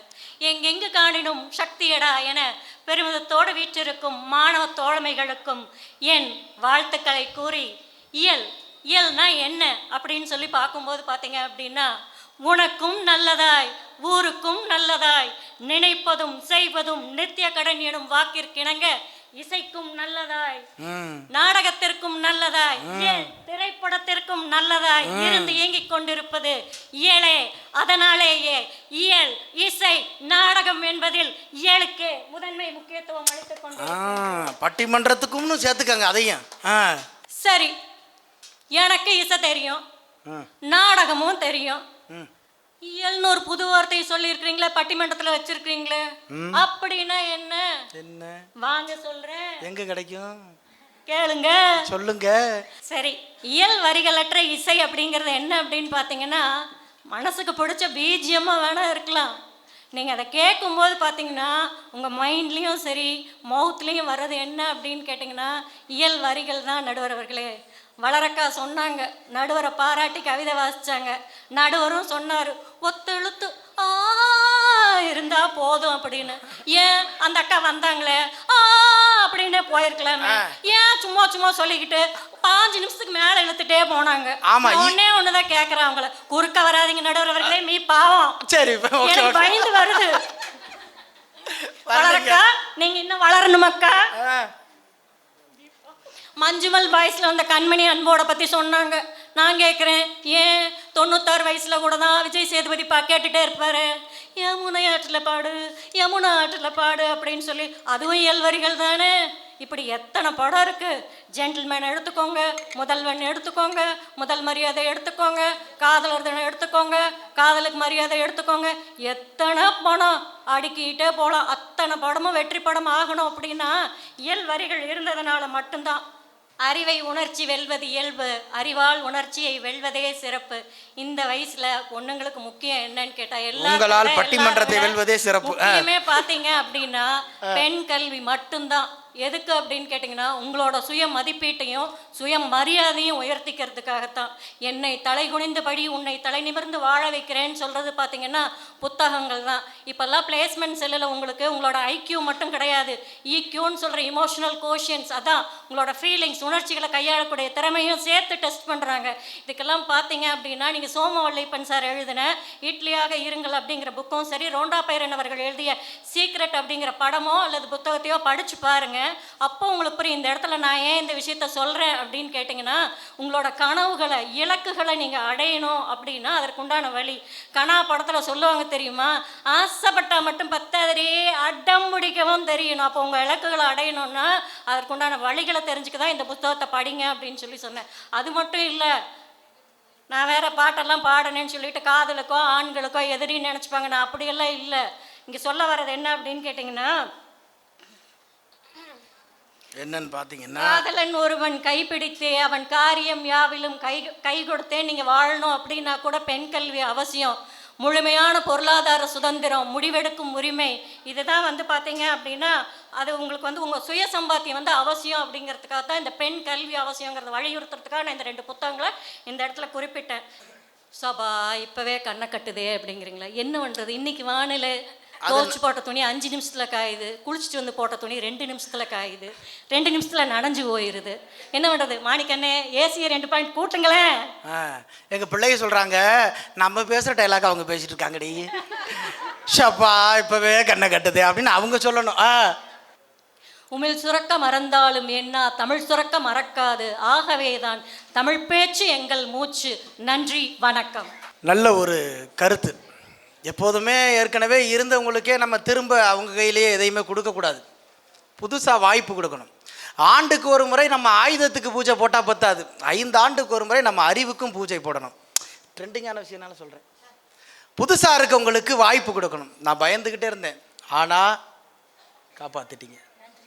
இயல் கொஞ்சம் கேட்பதற்கு நெல்லிக்கனியை போல சுவை கரைவாக இருந்தாலும் பின்னால் நினைத்து பருகும்போது அது மிகப்பெரிய இனிப்பாக இருக்கும். அப்படி தான் அழகாக தன்னுடைய கருத்துக்களை அப்படியே அந்த நெல்லிக்கனி போல் நல்லா உருளையாக கொண்டாந்து கொடுத்துருக்காங்க. நல்ல ஒரு அற்புதமான விஷயம். ஆனால் இயல்ல அவங்க சொன்னாங்கல்ல, எங்கள் டைலாக் பேசப்படுது, எங்கள் டைலாக் எழுதப்படுகிறது. ஒரு கிராமத்தில் பாடுகிற பாடல்களை எல்லாம் நாங்கள் எங்கே போய் எழுதி வைக்கிறது, எங்கே இயலை சேமித்து வைக்கிறது? நான் இப்படி பாடினதை இவர் ரெக்கார்ட் பண்ணி டிவியில் போட்டுட்டாருன்னா அது பதிவாயிரும், அது உலகத்துக்கு அறிவாயிரும்னு சொல்லி தெம்மாங்கு உலகத்தில் பாடிக்கொண்டிருந்த பாடல்கள்லாம் இன்னைக்கு திரைக்கு கொண்டாந்து எங்களுடைய திரைப்படத்தில் வெற்றியை தீர்மானிப்பதற்கு பிள்ளராக நடுகிறோன்னா இசை எங்களுக்கு தேவை அப்படின்னு வராங்க. இந்த பேட்டார பாட்டில் கூட தேனி குஞ்சராமல் 2 வரி பாடியிருப்பாங்க. அம்மம்பேட்ட ஐயம்பேட்ட தேனாம்பேட்ட தேங்காய் மட்ட பெட்டரப் பெட்டரப். இசையும் இயலும் என்னையை பொறுத்த வரைக்கும் ஓரளவுக்கு குழப்பமாக தான் இன்னைக்கு வரைக்கும் இருக்குது. இப்போ வரைக்கும் இருக்குது. தீர்ப்பு சொல்லணும் யாருடைய பேச்சுக்கு பிறகு? வாங்க, சென்னையை சேர்ந்த சீலாவின் பேச்சுக்கு பிறகு. நெஞ்சம் உண்டு நேர்மையுண்டு ஓடு ராஜா என்று நேர்மைக்கு என்றுமே தலை வணங்கும் எங்கள் நடுவர் அவர்களுக்கும், வெற்றி நிச்சயம் இது வேத சத்தியம் கொள்கை என்பதே நாங்கள் கொண்ட லட்சியம் என்று அமர்ந்து கொண்டிருக்கின்ற எங்கள் அணிக்கும், என்னை யார் என்று எண்ணி எண்ணி நான் பார்க்கிறேன் என்று தான் யார் என்று கூட தெரியாமல் அமர்ந்து கொண்டிருக்கின்ற எதிரணி அவர்களுக்கும், அழகிய தமிழ் மகன் போல் ரோஜா கூட்டமாக அமர்ந்திருக்கும் அனைத்து என்னுடைய பார்வையாளர் அவர்களுக்கும், மதிமுகம் தொலைக்காட்சி நேயர்களின் சார்பாக சித்திரை புத்தாண்டு நல்வாழ்த்துக்களை எங்கள் பட்டிமன்றத்தின் குழுவின் சார்பாக அன்போடு தெரிவித்துக் கொள்கின்றோம். நடுவர் அவர்களே, இங்கே அமரும் பொழுது எனக்கு தலைப்பு நல்லா புரிஞ்சுது. இந்த அரங்கத்திலே ஒன்றை மட்டும் நான் பதிவு செய்ய ஆசைப்படுகிறேன். கொடுத்திருக்கிற தலைப்பு என்ன? திரைப்படத்தின் வெற்றிக்கு துணை நிற்பது இயலா இசையா? இல்லையா? எங்க ஒரு திரைப்படம் வெற்றி அடைய வேண்டும் என்று சொன்னால் இயல் வேண்டும் தான், ஆனால் அதை விட ஒரு படி அதிகமாக இசை இருந்தால் மட்டும்தான் அந்த திரைப்படம் நம்மளுடைய பார்வையாளர்களை கட்டி போட்டு அந்த இடத்திலே 3 மணி நேரம் அல்ல 5 மணி நேரம் கூட உட்கார வைக்கும். அதற்கு இசை தேவை. இசை என்பது என்ன தெரியுமா?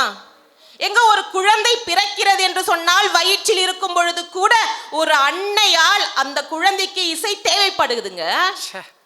எங்க 8வது மாசம் 7வது மாசம் வளையல் போட்டு அந்த குழந்தையோட காது செவிக்கு வந்து அந்த இசையை ஊட்டுகிறாள் பாருங்க. அதுதான் நம்முடைய தமிழ் பண்பாடு, அதுதான் நம்முடைய இசை. மறந்து விட்டு சொல்லக்கூடாது. எங்க இசைன்னு சொல்லும் பொழுது உண்மையிலே யோசிச்சு பாருங்க. எங்க வீட்டிலலாம் பல இசைகள் நமக்கெல்லாம் கேட்கும். ஆனா எங்க அம்மா நடந்து வருவாங்க தெரியுமா? சின்ன பிள்ளையில இருந்து நான் உட்காந்து கேட்ட அந்த ஓசைங்க மிஞ்சி போட்டிருப்பாங்க, மெட்டின்னு சொல்லுவாங்க. நான் தூங்கிக்கிட்டு இருப்பேன், எத்தனை பேர் நடந்து வந்தாலும் எனக்கு தெரியாதுங்க. ஆனா எங்க அம்மா மிஞ்சி போட்டு வருவாங்க பாருங்க, அந்த ஓசை அந்த இசை என்னை வந்து சாரும் என்று சொன்னால் அதுதான் இசை. அப்படி ஒரு மனிதனை வந்து உருக்குலைக்கணுங்க இசை.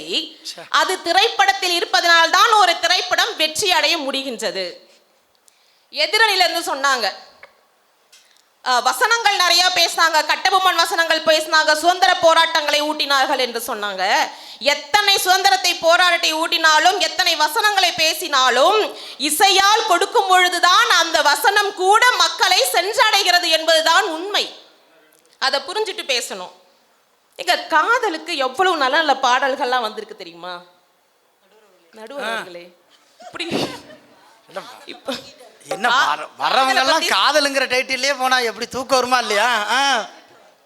இல்ல, உங்க வயசுக்கு வர வேண்டியதுதான். காதல் ஆரம்பிக்கும் கலவரத்தை உருவாக்கும்.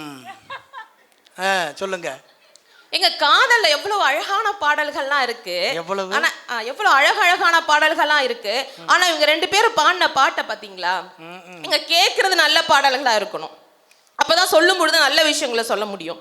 நாங்களும் நல்ல பாடல்களை கேட்கிறோம். திரைப்படங்கள்ல நல்ல பாடல்களும் இருக்கு, அதை நாங்க கேட்கிறோம். அந்த கேட்கறதுனாலதான் அந்த திரைப்படமும் வெற்றி அடைகிறது. நடுவர் அவர்களே, ஒரு திரைப்படம் வெளிவருகிறதுன்னு சொன்னா அந்த திரைப்படத்தில் இருக்கின்ற கதாநாயகன் கதாநாயகியை நம்ம காட்டுறோம் இல்லைங்களா? ஆனா அதுக்கு முன்னாடி என்ன காட்டுவாங்க தெரியுமா? அந்த திரைப்படத்துடைய இசை அமைப்பாளர் யாரு, அதோட இசை வெளியீட்டு விழா ஏன் நடத்துறாங்கன்னா இசை வெளியீட்டு விழா நடத்திய பிறகுதான் இந்த திரைப்படம் வெற்றி அடையும் என்பது நம்பிக்கை இருக்கிறது. அதனால் தான் அதை காட்டுகிறார்கள். எங்க எவ்வளவு பாடல்கள் வந்திருந்தாலும் நல்லா யோசிச்சு பாருங்க. கதைக்களம் என்பது மிஞ்சி போனா எவ்வளவு இருக்கும்னு நினைக்கிறீங்க? ஒரு 10 கதை இருக்குமா? ஒருத்தனை அடிக்கிறது, ஒருத்தனை தூக்குறது, ஒருத்தனை காதலிக்கிறது, ஒருத்தனை கல்யாணம் பண்றது, ஒருத்தனை கெடுக்கிறது, இப்படி ஒரு 10 வகையான கதைகள் இருக்கும். ஆனால் 7 ஸ்வரங்களை வைத்துக்கொண்டு 7 லட்சத்துக்கும் மேல் இசையமைத்துக் கொண்டிருக்கிறார்கள் என்று சொன்னால் அதுதான் இசையோட வலிமை என்று நான் சொல்லுகிறேன். யோசிச்சு பார்க்கணும். இல்லை, எதுக்குமே இசைக்கு வலிமை இருக்குங்க. இப்போ நம்ம கொஞ்சம் டயர்ட் ஆகிட்டோம்னு வச்சிங்களேன், உடனே அதை பாட்டிலேயே நாங்கள் என்ன வேணுங்கிறத கேட்டுருவோம். டிங்கு டாங்கு பெல்லு பெல்லு புசிஸ் இந்த பெல்லு, டீ சொல்லு ஸ்ட்ராங்கா டீ சொல்லு அப்படின்னா பேச்சாளருக்கு டீ வேணும்னு அர்த்தம். ஆனால் இதுக்கு கூட பாட்டு தேவைப்படுதுங்க. எங்க அரண்மனை கிளின்னு ஒரு படம். ஆஹா, எவ்வளவு ஒரு அருமையான படம் தெரியுமா? எப்படி? கட்டிய மனைவி, தன்னுடைய கட்டிய மனைவி வந்து அவ்வளவு அழகாக வர்ணிச்சு பாடி இருப்பாரு.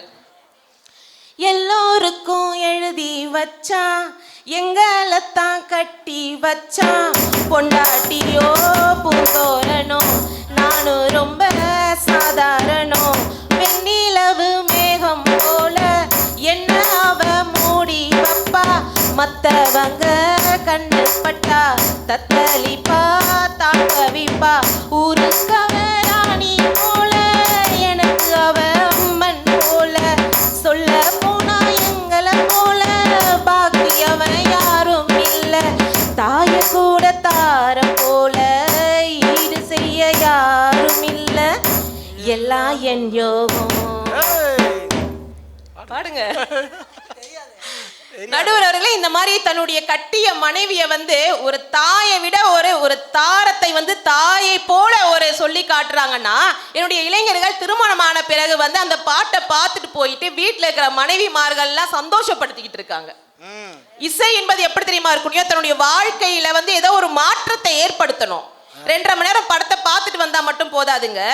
வீட்டுக்கு வந்ததுக்கு அப்புறம் 24 மணி நேரம் அந்த இசை மனதில் கேட்டுட்டே இருக்கணும். எங்க எம்ஜிஆர் வந்து மிஞ்சி போனா எத்தனை கதைக்களம் இருந்திருக்கும் எம்ஜிஆருக்கு, நீங்க சொல்லுங்க. எம்ஜிஆருடைய கதைக்களம் என்ன தெரியுமா? எம்ஜிஆர் வந்து ஒரு படத்துக்கு என்ட்ரு ஆவாருங்க, எதிரியா இருப்பாங்க. அந்த எதிரிய வந்து அவர் வந்து துரத்திக்கிட்டே இருப்பாரு, ஆனா கடைசி வரைக்கும் கொன்னுட மாட்டாரு, திருத்துவாரு. இதுதான் எல்லா படங்களுமே இருக்கும். ஒரு சில படத்துல வந்து 2 ஹீரோயின் இருப்பாங்க, 2வது ஹீரோயின் கடைசியா தங்கச்சி ஆக்கிடுவாரு. இதுதான் எம்ஜிஆரோட படம் இல்லையா? ஆனா படகோட்டிங்கிற ஒரு படத்தை வந்து அவர் நடிக்கிறாரு. இன்னுமே போய் பாருங்க, மீனவ சமுதாயத்துல மீன் கடையில போய் பார்த்தீங்கன்னா அவருடைய படம் அங்கே வந்து வச்சிருப்பாங்க. ஏன் தெரியுமா? அந்த பாடல் அவர்களை அந்த அளவுக்கு மனதிலே பதியப்பட்டிருக்கிறது என்றுதான் சொல்லணும். எத்தனை படங்கள் நடித்திருந்தாலும் அவர் பாடிய பாடல்களும், அவர் ஒரு புரட்சி தலைவர் என்று சொல்ல வைத்தது எதுன்னு சொன்னீங்கன்னா அவருடைய இசை மட்டும்தாங்கிறத நம்ம மறந்துடக்கூடாது. ஆமா, நல்ல வேலை. எம்ஜிஆர் 2 கதாநாயகிய திரைப்படத்தில் அறிமுகப்படுத்திட்டு உன்னை காதலியாகவும் உன்னை தங்கச்சியாகவும் ஆக்கிடுவார். ஆனால் இன்னைக்கு இருக்கிற நடிகர்கள்லாம் காதலியை தவிர மீது எல்லாத்தையும் காதலியாக மாற்றிடுவாங்க. நடுவர்களே, எல்லார பற்றியும் பேசணும். ஏஆர் ரஹ்மான் யோசிச்சு பாருங்க. ஏஆர் ரஹ்மான் வந்து நம்மளுடைய பாடல், நம்மளுடைய இசையை உலக அளவில் கொண்டு சென்றிருக்கிறார் இல்லையா? அதனாலதான் கனடாவிலே அவருடைய பெயரிலே ஒரு தெருவே அமைந்திருக்கிறது என்று சொல்லணும். இல்லைங்களா? எங்க ஒவ்வொரு பூக்களுமே பூக்கின்றது அந்த பாடல் வந்து இன்னைக்கு பாட புத்தகத்தில் இடம்பெற்றிருக்கிறது. எந்த கதையாவது பாட புத்தகத்தில் இடம்பெற்றிருக்கிறதா? ஆக ஒரு பாடல் என்பது ஒரு மனிதனுடைய வாழ்க்கையை மாற்றக்கூடிய சக்தி இருக்கிறது. அதனால்தான் பாடல்கள், இசை இருப்பதால் தான் ஒரு திரைப்படம் வெற்றி அடைகிறது என்று நான் சொல்லுகிறேன். அப்புறம் எதிரில் இருக்கிறவங்க சொன்னாங்க வந்து அன்னைக்கு வந்து எப்படி போடுறாங்க, வார்த்தைகள்லாம் போட்டு எப்படி பாட்டு பாடுறாங்க, ஆனால் இப்போ இருக்கிற பாடல்கள்லாம் எப்படி இருக்குன்னா, எங்க ஒரே வார்த்தைகளை போட்டு கூட நாங்கள் பாட்டு பாடுவோங்க. ஆனால் அன்னைக்கு இருக்கிறவங்களுக்கு ஏற்ற மாதிரி பாடல் கொடுப்போம், இன்னைக்கு இருக்கிற மாதிரி ஒருத்தவங்களுக்கு பாடல் கொடுப்போம். அன்னைக்கு அதே பாட்டு தான் நம்ம கொடுத்தோம். பார்த்தேன், ரசித்தேன், பக்கம் வர அழைத்தேன், உனைத்தேன், என்னை நான் மறந்தேன். இது அன்னைக்கு மறந்துட்டேன். இது அன்னைக்கு இல்லையா? அதே பாடல்கள் தான் இன்னைக்கு கொடுத்தாங்க. பார்த்தேன் பார்த்தேன் பார்த்தேன், சுட சுட ரசித்தேன் ரசித்தேன் ரசித்தேன், இருவிழி கனவில் மனதில். ஓகேங்களா? அதே பாட்டு தான் இன்னைக்கும் கொடுக்குறாங்க. ஆக பாடல் வரிகள் அதே வரிகள் இருந்தாலும் இசையால் நாங்கள் இணைகிறோம் என்பதுதான் உண்மை. ஆக ஒரு ஆலமரம் பெரிதாக, ஒரு ஆலமரம் பெரிதாக வர வேண்டும், ஒரு திரைப்படம் மிகப்பெரிய அளவில் வெற்றி பெற வேண்டும் என்று சொன்னால் அதில் முதலில் விதை இருக்க வேண்டும். அதில் இசையாகத்தான் இருக்கும். இசை இருந்தால் மட்டும்தான் ஒரு திரைப்படம் ஒரு மனிதர்களையும் சரி, மக்கள்களையும் சரி, ஒரு பார்வையாளர்களை சென்று அடையும், வெற்றி அடைய செய்யும் என்று கூறி விடைபெறுகிறேன். நன்றி, வணக்கம். ஏன்னா எப்போவுமே ஆங்கிலத்தில் தான் ஜட்ஜ்மெண்ட் வாசிப்பாங்க. இப்போ இந்த பட்டிமன்ற நீதிபதி தமிழில் தெள்ள தெளிவாக தீர்ப்பை வாசிக்க போகிறேன். முதல்ல, ஆண்டுக்கு ஒரு முறை மாதங்கள் முதலாவதாக பிறக்கிறது. ஆண்டுக்கு ஒரு முறை மாதங்கள் முதலாவதாக பிறக்கிறது. ஆங்கிலேயன் கண்டான் அது ஜனவரி என்று, வீர தமிழன் கண்டான் தை 1 என்று. ஆனால் நவீன உலகத்தில் எல்லோரையும் எல்லா விதத்திலையும் எல்லோற்றையும் ஏற்றுக்கொள்ளக்கூடிய இடத்தில் நாம் இருப்பதால் சித்திரை திருநாளாய் இந்த இனியதொரு சித்திரை திருநாள் சிறப்பு பட்டிமன்றம் சார்பாக மதிமுகம் தொலைக்காட்சி நேயர்களுக்கும் பத்மவாணி மகளிர் கலை மற்றும் அறிவியல் கல்லூரி மாணவர்களுக்கும் இனிய சித்திரை திருநாள் வாழ்த்துக்கள். திரைப்படத்தின் வெற்றியை தீர்மானிப்பது எது? முதல்ல இந்த தீர்ப்பை பேசுகிறவன் ஒரு ஹோட்டலுக்கு போனால் அங்கே நல்லா ஃபுல்லாக சாப்பிட்டா தான் அந்த ஹோட்டலை பற்றி விமர்சனம் செய்ய முடியும். ஸோ திரைப்படம் பார்க்கணும். நான் கடைசியாக பார்த்த திரைப்படம் 2019. 2.5 மணி நேர திரைப்படங்கள் என்பது உங்களுடைய கண்களுக்கு வெறும் படங்களாகத்தான் தெரியும். ஆனால் அதில் 2.5 லட்சம் நபர்களின் உழைப்பு என்பது யாருக்குமே தெரியாது. 2000 நாள் உழைப்பு, 200 நாள் உழைப்பு, 2 லட்சம் நாட்கள் உழைப்பு கூட சில திரைப்படங்கள் உருவாகியிருக்கு. பொருளாதார பற்றாக்குறைவு, சீன் கிடைக்கல, அந்த கிளைமேட்டு வரல, அந்த பனிமூட்டம் இல்லை, அங்கே ஃபிகர் நல்லா இல்லை, அங்கே இது கிளைமேட் நல்லா இல்லை, செடி பூக்கலை, அன்னைக்கு இங்கே கதாநாயகி கன்னத்தில் கொப்பளம், ஒன்றுமே பண்ண முடியல. டார்ஜிலிங் போய் ஷூட்டிங் எடுக்கலான்னு போனால் கதாநாயகி சளி பிடிச்சி கறக்குங்குது, சீன் எடுக்க முடியல. இப்படி இயக்குனருக்கு எண்ணற்ற வழிகளை தலையில் சுமந்து கொண்டு தான் திரைப்படத்தை ஒரு குழந்தையை பெற்றெடுப்பதை போல் அந்த திரைப்படத்தை பெற்றெடுக்கிறான். என்கிட்ட கேட்கும்போது கூட கேட்டாங்க, ஒரு வழக்கறிஞர் என்னையா நீ போய் திரைப்படம் இசை இயல்னு தலைப்பு வச்சுட்டு இருக்க அப்படின்னா. சமூகத்தை இன்னைக்கு 2 விஷயங்கள் திருத்த வேண்டும். அந்த 2 விஷயங்களில் ஒன்று சினிமா, இன்னொன்று நாம் பழகுகிற இந்த சமுதாயம். சினிமா தான் ஒட்டுமொத்தமாக எல்லாத்துக்கும் கொண்டு போய் சேர்க்குது. விஜய் ஒரு டயலாக் பேசிட்டார்னா அந்த டயலாக் தமிழ்நாட்டில் இருக்கக்கூடிய 7 கோடி மக்களின் பிள்ளைகளான 1.5 கோடி இளம் பிள்ளைகள் அந்த வசனத்தை பேசுது. அப்படின்னா இன்னைக்கு அந்த திரைப்படம் என்ன நிலையில் இருக்குது அப்படிங்கிறதா நம்மளுடைய பட்டிமன்றத்தினுடைய விவாதம். அழகாக இவங்க பேசும்போது 2 பேர் சொன்னாங்க, எங்களுடைய இயல் இல்லாமல் உங்களால் எதையுமே செய்ய முடியாது. நிதர்சனமான உண்மை. தாய் இல்லாமல் குழந்தை உண்டா? மொழி இல்லாமல் கவிதை உண்டா? காற்று இல்லாமல் வாழ்க்கை உண்டா? சொல்லுங்க பார்ப்போம். மேக்கப் இல்லாமல் பெண்கள் உண்டா? குங்குமம் வைக்காமல் கல்யாணமான மங்கை வெளியே வருவது உண்டா? இல்லை. ஒன்றோடு ஒன்று இருப்பதற்கு, தொடுப்பதற்கு ஒன்று தேவை.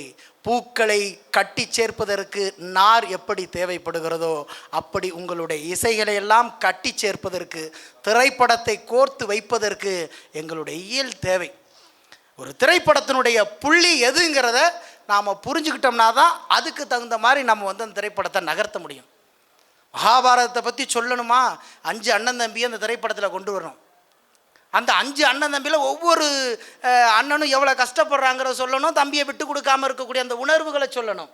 அதை என்னதான் நீங்கள் இயலில் சொன்னாலும் இசை கொஞ்சம் அதுக்கு கொஞ்சம் மெருகத்துது. என்னதான் நீங்கள் தங்கத்தில் கிரீடம் வச்சாலும் ஒரு வெள்ளை டைமண்ட் மாதிரி மேலே அதை ஜொலிச்சிருது. ராஜாக்கள் மாளிகையில் காணாத இன்பமடா, நாளுகால் மண்டபம் போல் நாங்கள் சென்ற சொந்தமடா, ரோஜாவின் இதழ்களை போல் மாறாத பாசமடா, ரோஜாவின் இதழ்களை போல் மாறாத பாசமடா, முத்துக்கு முத்தாக சொத்துக்கு சொத்தாக அண்ணன் தம்பி பிறந்து வந்தோம் ஒண்ணுக்கு ஒண்ணாக, அன்பாக இருந்து வந்தோம் ஒண்ணுக்கு கண்டாக அப்படின்னு இசைக்கு விளங்கி சேர்க்கிறாங்க. ஆனால் இந்த 4 பெண்களும் வீட்டுக்கு போன பிறகு 1 மணிக்கு வர்ற நீ என்னாச்சு, மணி 3 ஆச்சு, ஏன் என்னன்னு வீட்டுக்காரர் கேட்பாரு அப்படிங்கும்போது ஒரு பதஷ்டம் உருவாயிரும். இந்த 4 பெண்கள் வீட்டுக்கு போன பிறகு கணவர் வர வரைக்கும் 1 மணிக்கெல்லாம் வந்துடும்னு சொன்னோம். இந்த நடுவர் வேற போட்டு வலின்னு வலிச்சு 1.5 மணி நேரம் ஆக்கி சோறு வாங்கி தரேன்னு சொல்லி 3 மணி நேரம் கூட்டிகிட்டு போய் அலைய வச்சு 5 மணிக்கு அனுப்பியிருக்கான். வீட்டுக்கார்ட்ட என்ன பதில் சொல்கிறது? அப்படியே பார்த்தீங்கன்னா கையை முறுக்கிறதா இருக்கட்டும், அந்த கூந்தலை எடுத்து பின்னி இருக்கிற கூந்தலை மறுபடியும் பிரித்து பின்றதா இருக்கட்டும், அதை பின்னாடி தூக்கி போட்டு இழுக்கிறதா இருக்கட்டும், நல்லா இருக்கிற ஆடையை சரி செய்கிறதா இருக்கட்டும், நிலைக்கு முன்னாடி போய் கதவுக்கு முன்னாடி இப்படி வச்சுக்கிட்டு இப்படி எட்டி பார்க்கறதா இருக்கட்டும், அப்புறம் பெருமூச்சு விடுறதா இருக்கட்டும், இந்த வீட்டுக்கார வர லேட்டாக மாட்டேங்குன்னு அப்படின்னு நெஞ்சு தடவுறதா இருக்கட்டும். இயற்கையினுடைய வாழ்க்கையில் இயல்பாக இருக்கக்கூடிய விஷயங்களை பெண்கள் அனுபவித்தார்கள். அதை கண்ணதாசன் அப்படியே திரைப்படத்தில் கொண்டாந்து கொட்டினார். கண்ணதாசன் அப்படியே கொண்டாந்து திரைப்படத்தில் கொட்டினார். எப்படி தெரியுமா? ஆடைய திருத்திரா அள்ளி அள்ளி சொருகிறா, அரகுற வார்த்தை சொல்லி பாதிய முழுங்குறா, பின்னல முன்ன விட்டு பின்னி பின்னி காட்டுறா, பின்னால போட்டு விட்டு கையாலே இழுக்கிறா, பூ போல காலெடுத்து பூமியை அளக்கிறா, பூ போல காலெடுத்து பூமியை அளக்கிறா, நிலையில கைய வச்சு நிக்கிறா நிமிருறா, நிலையில கைய வச்சு நிக்கிறா நிமிருறா, நிறுத்தி மூச்சு விட்டு நெஞ்சை தாளாட்டுறா, ஒரு பக்கம் பாக்குறா ஒரு கண்ண சாக்கிறா, அவ முதட்ட கடிச்சுக்கிட்டு நிறுவா. அதாங்க விஷயம். ஒரு எளிய வலியை கூட வலிமையாக இசையில் சொல்லுவதால் ஒரு திரைப்படத்தின் வெற்றியை தீர்மானிப்பது இசையே என்று இந்த பட்டிமன்றத்தை நிறைவு செய்ய கடமைப்பட்டிருக்கிறேன். எதுக்கு திட்டுறீங்க? இது தீர்ப்பா? நல்ல மனுஷன் அவன் கொலை பண்ணியிருப்பான்னு தோணுது, சாட்சியெல்லாம் சொல்லியிருக்கிறான். இருந்தாலும் 10-15 சாட்சியை விசாரிச்சிருக்கிறோம்ல, 15 சாட்சியை விசாரிச்சிருக்கோம்லப்பா. ஒருத்தன் கழுத்தில் குத்துனாங்கிறான், ஒருத்தன் வவுத்தில் குத்துனாங்கிறான், ஒருத்தன் கையில் குத்துனாங்கிறான். ஆனால் குத்துனானா இல்லையா நான் முடிவு பண்ணணுமா இல்லையா? 4 பேர் பேசியிருக்காங்க, 2 பேர்த்துக்கு கருத்து சொல்லிட்டு போனா எப்படி அப்படிங்கிற மாதிரி உங்களுடைய இசை ஒலிக்கும், எங்களுடைய இயல் அந்த இசையை ஒலிக்க வைக்கும். இசைஞானி இளையராஜா ஒரு வார்த்தையில் ஒரு எழுத்தில் போட்டார், லலலா லலா லலா லலலா லலா லலா லலலா லலா லலா லலலா. இதோட நிறுத்திருக்கலாம்ல. இயல் வேணா நீங்கள் பாட்டு முழுக்க லாலாலான்னு லாலா கடை ஸ்வீட்டு மாதிரி வித்துட்டு போயிருக்கலாம்ல, முடியல. அது ஜெயிக்கலையில் அந்த திரைப்படத்தில் வரிகள் வலிமையாக அங்கே இறங்குச்சு. எப்படி? மன்னவன் பேரை சொல்லி மல்லிகை சூடி கொண்டேன், மன்மதன் பாடல் ஒன்று நெஞ்சுக்குள் பாடிக்கொண்டேன், என்னதான் இல்லையோ என்னிடம் பாஷைகள், எண்ணத்தின் ஓசைகள், மாலை சூடி மஞ்சம் தேடி காமதேவன் கண்ணெதி காண காண காண. எனக்கு விருது கொடுக்காதீங்க. இந்த காணங்கிற அந்த வார்த்தையை வலிமையாக கொண்டு போய் சேர்த்த ஜானகி அம்மாவுக்கு இன்னும் பல 100 விருதுகள் கொடுக்கணும். அப்போ இப்படி ஒரு தீர்ப்பை எந்த நடுவரும் சொல்லலை அப்படின்னு சொல்லலாம். ஏன்னா ஒரு பரீட்சைக்கு எனக்கு 4 பேர் தேவைப்பட்டுச்சு. 4 பேர் தேர்வுக்காக 40 பேர் எழுதினார்கள். ஆனால் விதியின் சதி 40 பேரும் பாஸ் ஆகிவிட்டார்கள். நான் என்ன செய்வது? இப்படி தான் தீர்ப்பு சொல்லணும். எப்படி ஒரு கணவன் சந்தோஷமாக இருந்தால் மனைவியை சந்தோஷமாக வைத்துக் கொள்வான், எப்படி ஒரு மனைவி சந்தோஷமாக வாழ்ந்தால் தன்னுடைய கணவனை சந்தோஷமாக வைத்துக் கொள்வாள். ஒரு வீட்டில் கணவனும் மனைவியும் ஒன்றாக இருந்து அந்த கணவனுடைய மடியில் மனைவியும் மனைவியினுடைய மடியில் கணவனும் அழுது கொள்ளுகிற காட்சியை கூட இரட்டிப்பாக இணைத்து காட்டக்கூடிய இசையும் இயலும். ஆழம் விழுதுகள் போல் உறவு 1000 இருந்தும் என்ன, ஆழம் விழுதுகள் போல் உறவு 1000 இருந்தும்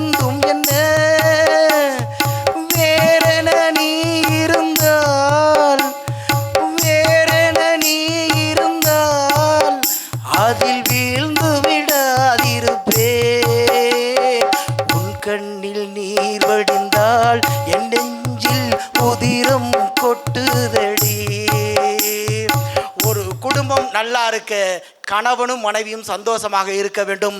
ஒரு திரைப்படம் நல்லாக இருக்க கணவனாகிய இயலும் மனைவியாக இசையும் இரண்டும் இரட்டிப்பாக பிணைந்தால், இரண்டும் ஒரு சேர கைதூக்கினால், இரண்டும் ஒரு சேர கடல் போல சேர்ந்தால், இயலுக்கு இருக்கக்கூடிய வலிமையும் இசைக்கு இருக்கக்கூடிய வலிமையும் சேர்ந்து திரைப்படத்தினுடைய வெற்றியை தீர்மானிக்கும். அதுவரை இல்லை, இன்னும் எத்தனை ஆண்டுகள் இந்த மண்ணில் திரைப்படம் வந்தாலும் இயலும் இசையும் சேர்ந்துதான் ஒரு திரைப்படத்துடைய வெற்றியை தீர்மானிக்கும் என்ற மாற்றத்திற்குரிய ஒரு தீர்ப்பை சொல்லி விடைபெறுகிறேன். நன்றி, வணக்கம்.